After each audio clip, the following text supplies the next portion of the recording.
The world today is gone mad over worldly pleasures. We have left alone those things that are essential to life, and we are majoring in the minors and minoring in the majors.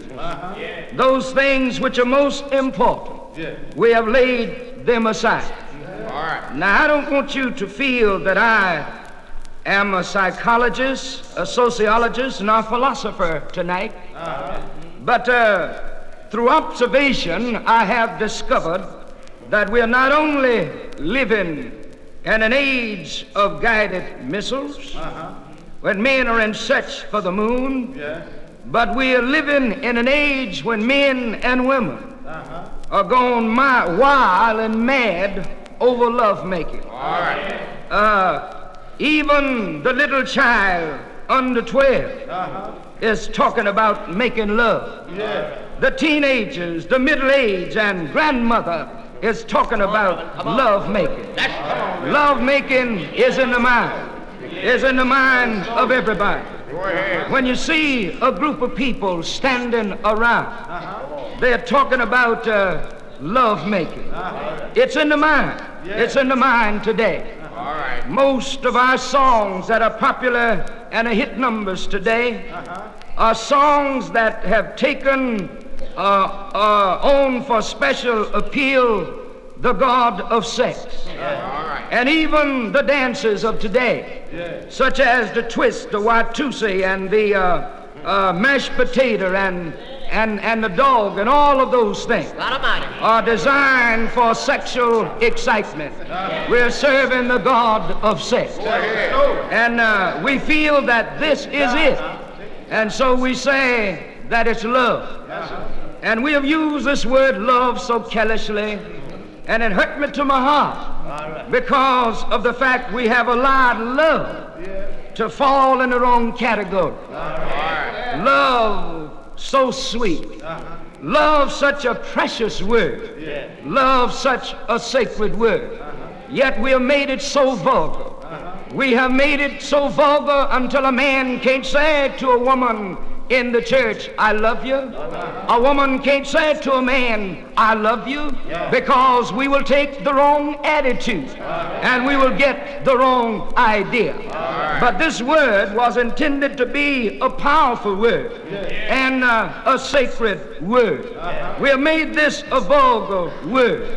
And I think it has become so vulgar because we have changed the meaning and the expression of love. It's bad to get love mixed up with feeling and emotion. And most of this that we call love is nothing but the lust of the flesh.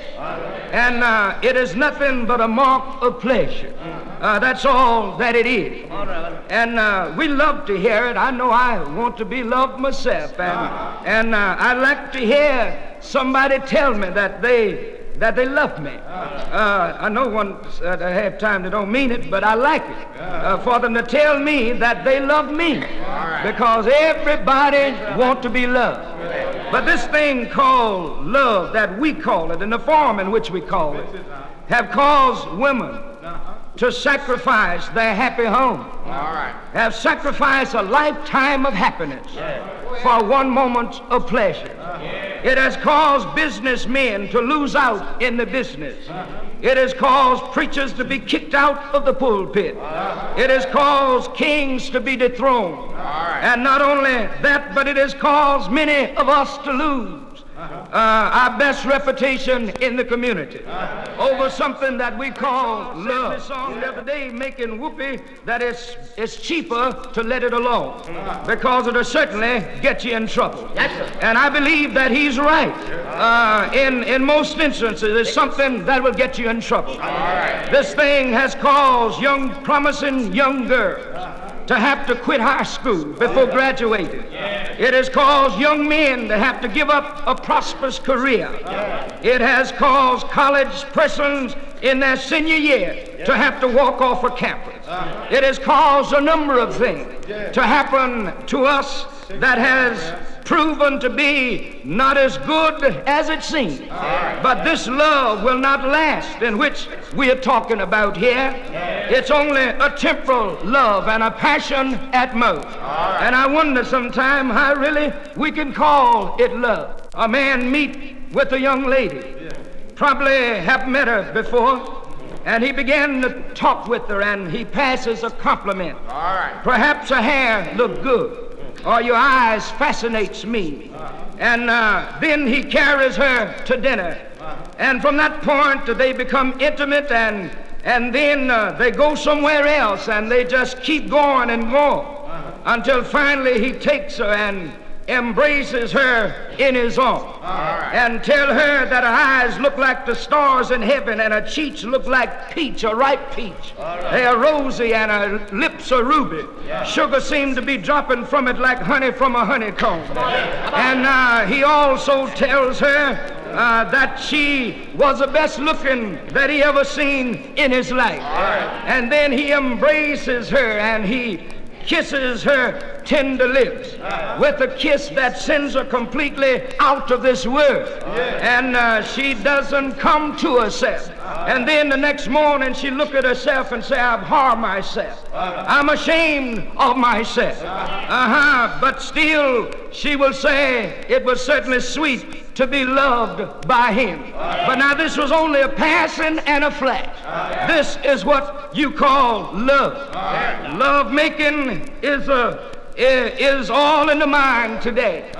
Women want to be loved. Men want to be loved. Women are wearing wigs today as a source of attraction. And they're doing everything else in the world. They wear that wig, and then they capture somebody and get married. And many times when they get married, you say, that fella didn't have nothing. He didn't have anything. I thought he had something. But he didn't have nothing. I'm so disappointed. Well, now, don't you know that men get just as disappointed in you as you are in them? They went out with you, yes. But when they went home that night, and after you were married, you went home that night, and he looked around, you'd pull off your wig and laid it aside. And then he looked and he looked around again, you have pulled off, you pull it off, and you swell out like a balloon, and that figure 8 turned to a figure O, and then you pull off something else and just kept on pulling off. And so don't you know that it's a great disappointment to the man as well as the woman.